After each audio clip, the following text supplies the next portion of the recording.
opening statement from head coach Kevin Dresser. Well, it looks like we've got a lot of folks in here, so, whoops, I guess that's important.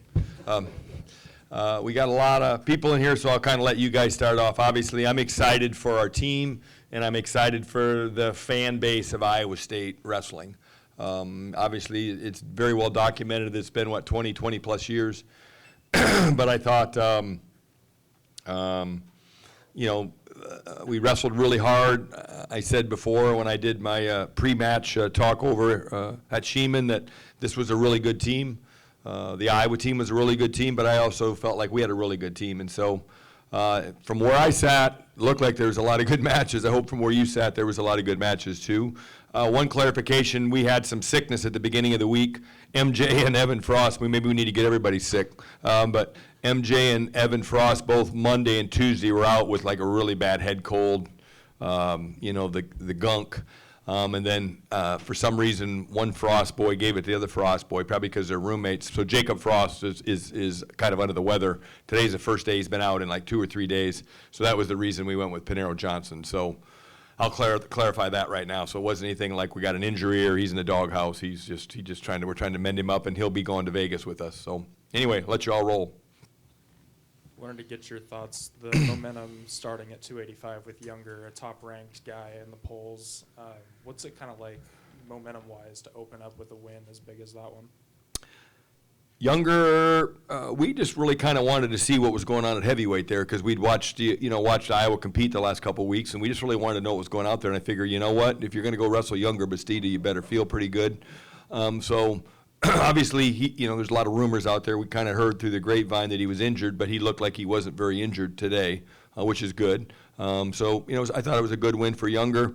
I told them, we've been talking about it for 3 days, that if we win the flip, we're going 285. So Younger's been known this for so the combination of that, and then also, Rocky all week long. In fact, we had Thanksgiving at my house, and I sat with Rocky and watched football for 3 hours, and he must have asked 5 times if he could go last. And so he got his Thanksgiving wish. So he wanted to go last today, and he went last. MJ told us a story about being at Casey's that you might know, where some guy asked him who he's wrestling, and he said Kennedy, and the guy said, ouch. Really? Yeah. What's your thoughts on the way MJ brought his funk and scored that huge upset? I think he wrestled a really smart match. I mean, Kennedy is just he's a stud, and he hand fights so well. And he's really good at what he does, and I thought we did a good job of staying in the hand fight. We didn't win the hand fight, but what we did is get him tired. And what MJ brings to the table is he's got that roll-around ability. So when somebody's always trying to pin you all the time or put you on your back, that's a whole different level of cardio needed when you're trying to survive. And MJ brings that to the table. But I like the fact that he's just getting a little more basic, and it's not like a tornado out there every time. It's just half a tornado. So there's a fine line there, but I thought Coach St. John did a really good job with his game plan. They spent a lot of time together this week, and I thought Coach St. John did a great job with the game plan. A lot of big wins. Anthony bonus points. Evan did what he did. Rocky closes with the way he did. Younger, etc. What about unsung guys? What about the way that maybe Isaac Dean hung in there where no one thought he'd have a chance, probably like MJ? No, I thought we competed really, really well. We're overwhelmed, which I was a little surprised at 165. And I'm the first to say that I think Caliendo is one of the best wrestlers in the nation, and he kind of proved it today. We didn't have our best performance there, not because of lack of effort. We just didn't have our best performance there. So, we got to get after. I think we tweaked our ankle a little bit there, so I don't know what that's going to look like tomorrow morning, but nothing major. But I thought, up and down. Steve-O wrestled tough. I mean, you're talking, look at the rankings there. There's just about everybody, but maybe one guy was ranked in the top 10. And Ryder Block was might have one of those guys, and I told everybody how good he's been wrestling lately too. To me, he's a top 5 guy at 149 already. So there's just, when you got a lot of studs hitting heads, you're gonna have to get it to win, to get your hand raised. What has Rocky Elam brought to your team in terms of a leadership perspective, and obviously we see what he does on the mat? He can wrestle pretty good. He can wrestle, and he's calm and collected. You're a 4-time All-American. That stuff just doesn't happen by accident. He's been in a lot of big situations. He won a world gold medal as I think a U20 guy or U20 guy. So he's been in a lot of big matches, and he really's done a good job with his body. Our trainers have done a good job. We brought him back really slow.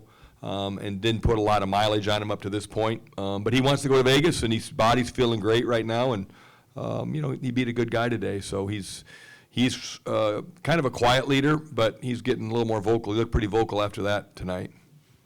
So I think last year you talked about how much about you were really confident in that team last year, and obviously injuries, things Right. change really quickly.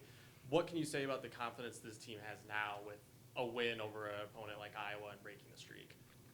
They should feel really good about themselves right now. I told them in the locker room afterwards is when you go beat a really good team in sports, doesn't matter if you're in high school or college or the pros, you go beat somebody really good, you don't forget that. There's a lot of matches these guys will forget in their career, but they're not going to forget today.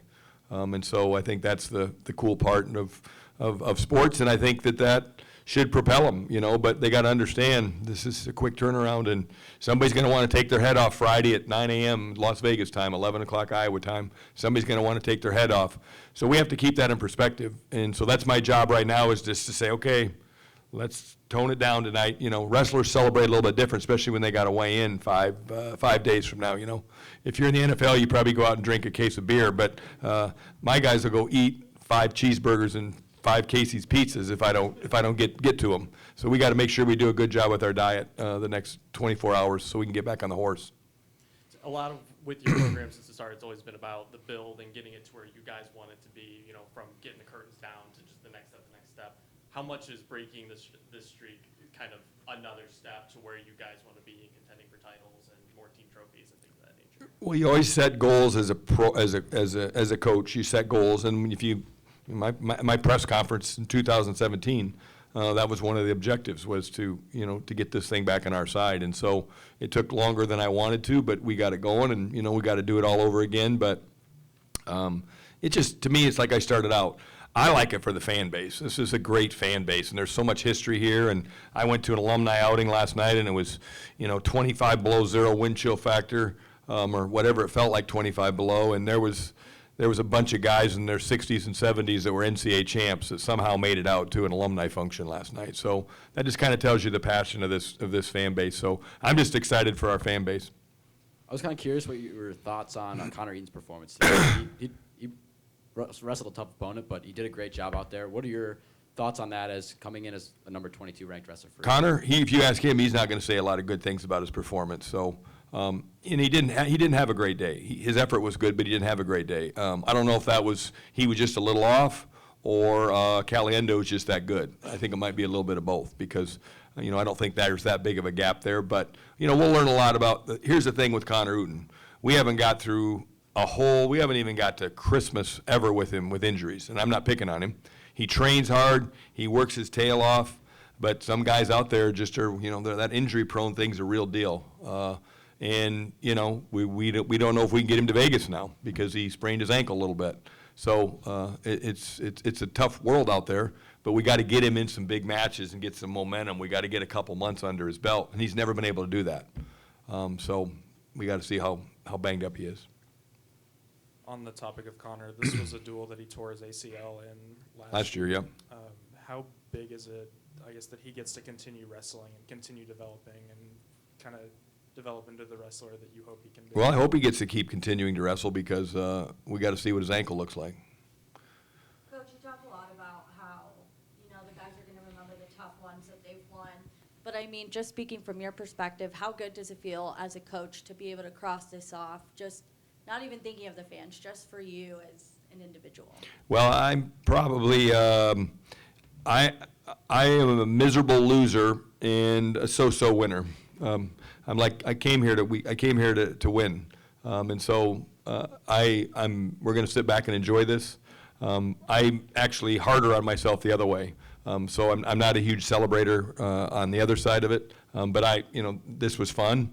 It was a great atmosphere. I appreciate everybody came out in this cold weather we've been having and what we had yesterday. But I'm probably weird in that I'm just going to want to go back to work tomorrow. What did you learn about your team today? I learned they can compete. Daggone, they can compete. I mean, we had to compete out there. I mean, that 74-pound match was a long one, and 49 was a long one, and we were on one side with one and one the other. And Steve-O's was a barn burner, and Frost was a barn burner, and Ichimandia whooped him good, and Younger whooped him good, but there was a lot of barn burners out there, and that's what makes a great dual meet. I think everybody knew that coming in. Coach, the challenge during MJ's didn't go your way, but how much does that help maybe give MJ that final spot? Well, everybody kept saying, I missed it, but all my whole bench was going, he locked his hand, he locked his hand, he locked his hands. So we were tardy in throwing it. We thought we threw it out there in time, but the referees goes, you didn't throw it out there soon enough. So that's on us, but I really do think he locked his hands, and I had some other people, but from where I saw it, I couldn't see it, but I had people out to the side of me that said, so that's why we did it, and then they took our brick back right away, but I guess it did create some. I think they were both really tired. To me, they both should have been tired because that was a match. Like, they threw it out there, so.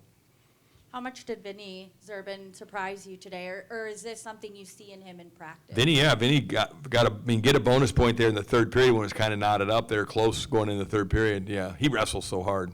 I love that about him. He just wrestles hard. And you get a long ways in this sport when you try really hard for 7 minutes, because think about it, if you ever grab a hold of somebody for 7 minutes, you can get tired really fast, really quick, all right? So that guy just goes hard.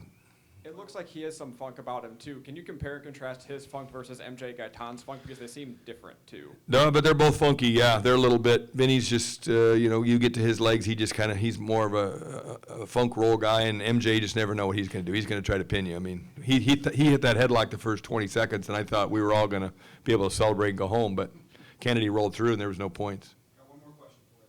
Towards the end of the Edgemond-Dia match, the bench was kind of trying to communicate with him. What was the goal there? Well, the goal was to get a tech following, work on that drill all the time, so I'm going to bust his chops tomorrow. But, you get in a hurry and you got somebody tired and you're looking for a takedown to tech him, and we had plenty of time to tech him, and you take your hands off him, and you got to watch the referee out of the corner of your eye to get that one. If you don't, you just waste time. So he let him go, and then he jumped right back on him before he got the one. If he would have came out and circled a little bit, you got to look at the referee out of the corner of his eye. When he throws that one up, boom, run back around. You can rack up points really quick. So we should have got a tech there. He did a great job, but I'm going to remind him tomorrow that you blew it, all right? Thanks, Coach. Yep, thanks. Thank